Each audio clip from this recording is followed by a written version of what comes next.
Chapter 6, Section 2 begins with a review on valence electrons, which are the electrons that are in the outermost energy level of an atom, and those are the ones that are going to be participating in the bonding.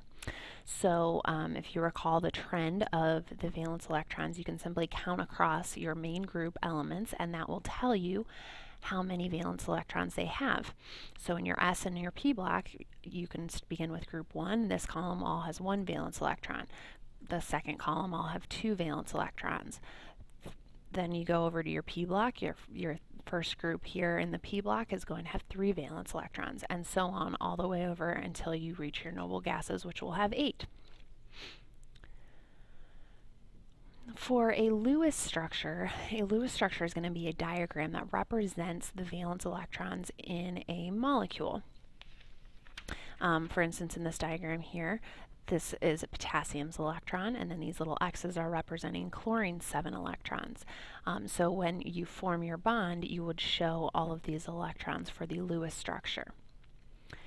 A Lewis dot structure is simply for an individual element. So you would have the element symbol and then an electron for each of its valence electrons, or a dot for each of its valence electrons. And when you're doing this, you should put 1 electron on each side of the atom before you start to pair them up. So see how in group 2 here you've got 1 on each side. You should do that rather than putting them right next to each other. In general, electrons will try to get as far away from each other as they can before pairing up, since they have the same charges. An unshared pair or lone pair of electrons is electrons that are not involved in the bonding. So in this diagram here, these 3 pairs of electrons that are on chlorine that are not involved with the bond with hydrogen are going to be, the lone pairs. For drawing these Lewis structure, there's a few rules, or basically just hints. The first one is that hydrogen and halogens are only going to bond with one other atom, so they're never going to be in the middle of a molecule. They'll always be on the outsides. Hydrogen only has 1 s orbital. You can only fit 2 electrons within an orbital, so they can only form 1 bond. Halogens are very similar in that they have 7 valence electrons. So to complete their octet, they only need to gain 1 more electron. So they too will only form 1 single bond. So you won't see hydrogen or halogens within as a central molecule or central atom, and you won't see them with double or triple bonds. They'll only have single bonds. In general, it's usually the atom with the lowest electronegativity that's going to be in the middle of a molecule. Not always, but that's a good trend to follow.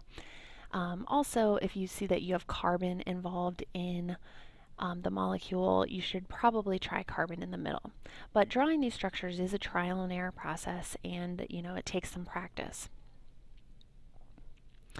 Here's an example of drawing a Lewis structure. The first thing that you want to do is count up your valence electrons for your compound. So here in this molecule, we've got 1 carbon, and each carbon has 4 valence electrons. We've got 3 hydrogens, and each one of those has 1 valence electron. And then we have an iodine atom, which has 7 valence electrons. So when we add all of those up, we get 14 electrons that we're going to need to include in our drawing. The next thing that we're going to do is arrange the atoms and form single bonds. So we want to figure out which one can be in the middle, and in this case we have a carbon, which should be a good indicator that that should go in the middle. Also, if you recall, hydrogens and halogens, which iodine is, cannot go in the middle. So our only option is to put carbon in the middle and then attach the other molecules, atoms surrounding the molecule. And we do that with single bonds. So far we've used 2, 4, 6, 8 electrons. And we've succeeded in giving hydrogen all that it needs. Again, it's full with only 2 valence electrons, and carbon has an octet. Now the last thing we need to do is make sure that any other element that is part of this molecule that needs an octet gets one. So iodine is the only other one here that needs an octet. So if we fill in 3 lone pairs, that will give iodine an octet of electrons as well. And if we count up our electrons we end up with 2, 4, 6, 8, 10, 12, 14, and that's what our drawing was supposed to have, so we should be good. Now sometimes we will have multiple bonds, like double or triple bonds. So things to look for: carbon, nitrogen, and oxygen can commonly form double bonds, and then nitrogen and carbons, but especially nitrogens, like to form triple bonds also. So we always start with singles, but if singles don't work, then we would move to doubles, and then we would move to triples from there. So here's an example. This one is to draw SO3. So we're still counting up our valence electrons first. We have 1 sulfur with 6 valence electrons, and then we've got 3 oxygens also with 6 valence electrons. So total we need 24 electrons in our drawing. The next thing we're doing is arranging the atoms with single bonds. So this is something that you learn with practice, but usually when you have a single element and multiples of something else, put the single element in the middle. So I'm going to put the sulfur in the middle and attach the 3 oxygens to it. So far I have all of my atoms in here and I have single bonds attaching them. Next I'm going to do is complete the octets. So I give all the oxygens octets, and when I start to count these, I see that I have 2, 4, 6, 8, 10, 12, 14, 16, 18, 20, 22, 24 electrons, which is all that I can use, but my sulfur only has 2, 4, 6 electrons surrounding it, and it needs to have an octet. So that means that I'm going to have to try something else, and that something else is going to be a double bond. Okay? You could write these either way. You can draw bonding electrons as dots or as lines. So each line actually represents 2 electrons.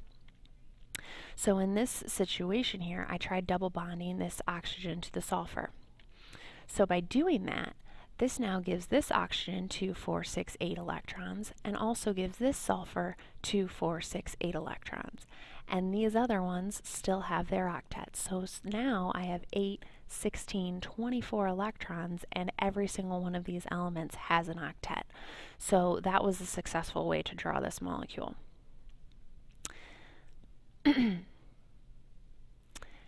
Now the next thing is resonance structures. Now resonance structures are when you can have multiple Lewis structures for one molecule. So if we go back to this last one here, you might have been wondering, well, why did you double bond this oxygen and not this one, or not this one?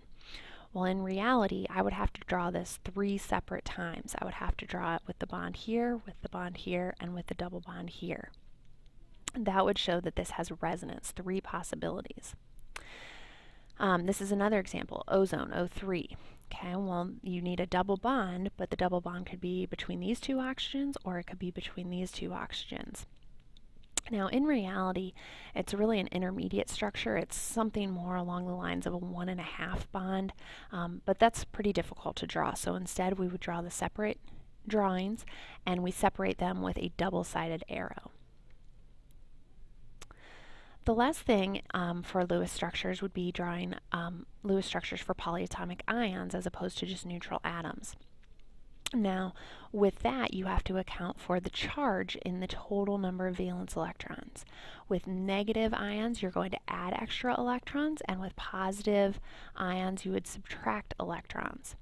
You're also going to put your whole Lewis structure in brackets and write the charge on the top right. So just like this sulfate molecule here, I would put the whole thing in brackets, and then since it has a 2- charge, that charge goes in the upper right-hand corner.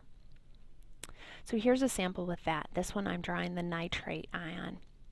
So I have 1 nitrogen with 5 valence electrons, 3 oxygens with 6 valence electrons, and then this negative charge means that I add 1 more negative electron. So total I should be having 24 electrons. All the ones that we'll be dealing with should have even numbers of electrons. So if you get an odd number, I would recount. The next thing I'm going to do is connect them with single atoms. So I'm going to take my single bond. So I'm going to take my single element in the middle and attach the multiples to it. And then I'm going to add my octets. Now I have 2, 4, 6, 8, 10, 12, 14, 16, 18, 20, 22, 24 electrons, which is what I need, but nitrogen only has 6. So that means that I'm going to have to do a double bond. And not just a double bond, but this will also have resonance structures, 3 resonance structures. So I have to double bond this oxygen, I have to try it with this oxygen, and I have to try it with the 3rd oxygen. And finally, since it is an ion, the whole thing needs to be in brackets, and we need to have the charge written in the top right-hand corner.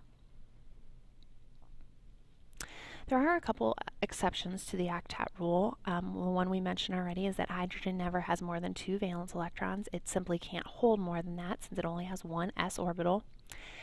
And boron and aluminum may have only 6 valence electrons. For instance, in this diagram here, boron has 3 valence electrons, and it has 3 hydrogens that are attached to it, each bringing their own electron. So total, we would only have 6 electrons going into this structure, and so this is how we would have to draw it. There wouldn't be any extras to give boron an octet. And finally, the last thing is with ionic bonds. Now with ionic bonding, remember, we're not sharing electrons, we're transferring them from the metal to the nonmetal. So only the nonmetal are going to display their octet in their Lewis structure.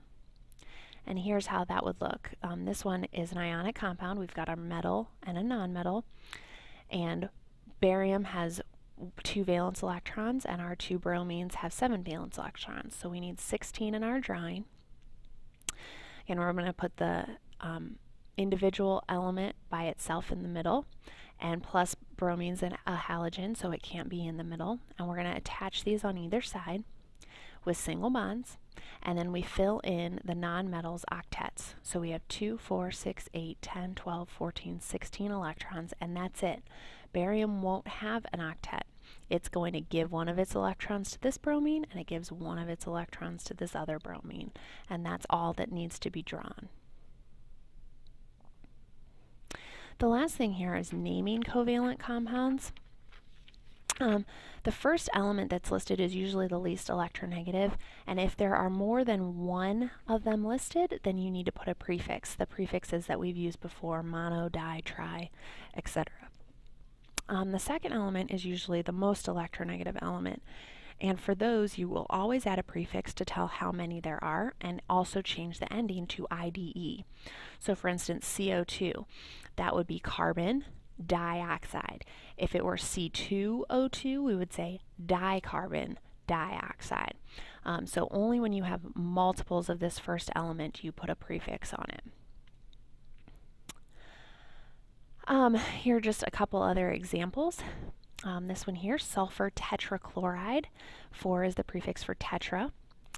Here we have P4O6, so tetraphosphorus hexoxide. And usually the prefix is hexa, but when it's followed by an element that begins in a vowel, like oxygen, they tend to drop the A, so it's just hexoxide. And this last one here, same type of thing, N2O4, that would be dinitrogen tetroxide. Again, we drop that A from the tetra.